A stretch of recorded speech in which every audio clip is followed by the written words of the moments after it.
You're listening to the Experiencing God Day by Day podcast, brought to you by Blackaby Ministries International.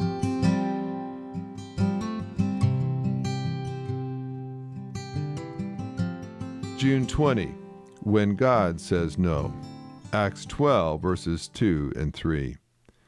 And he killed James, John's brother, with the sword. When he saw that it pleased the Jews, he proceeded further to arrest Peter too. Can you accept God's will when his answer is no? If you are praying in God's will, he will always answer you when you pray. Jeremiah 33, verse 3. However, sometimes his answer will be no. King Herod arrested Peter and prepared to have him executed.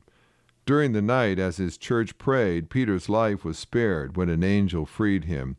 God miraculously answered the prayers of his people that night.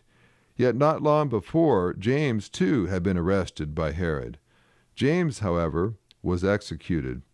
Surely the church had prayed for James as fervently as they did for Peter.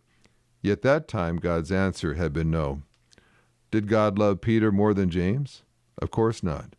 James had been one of Jesus' closest friends. Yet God allowed James to die while he continued to use Peter in his service. The church in Jerusalem did not become bitter toward God.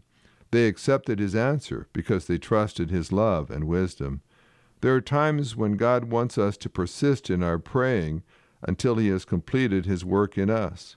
Luke 11, verses 5 to 8, and chapter 18, verses 1 to 6. However, when God's answer is no, it is futile to continue pleading for a yes. Some refuse to take no for an answer, insisting that if you pray long enough and hard enough, God will ultimately grant any request you make.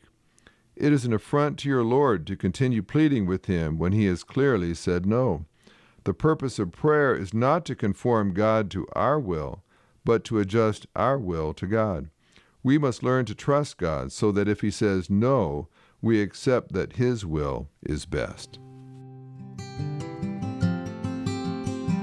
This podcast is based on the book Experiencing God Day by Day by Henry and Richard Blackaby, published by B&H Publishing Group, music by Mark Brown.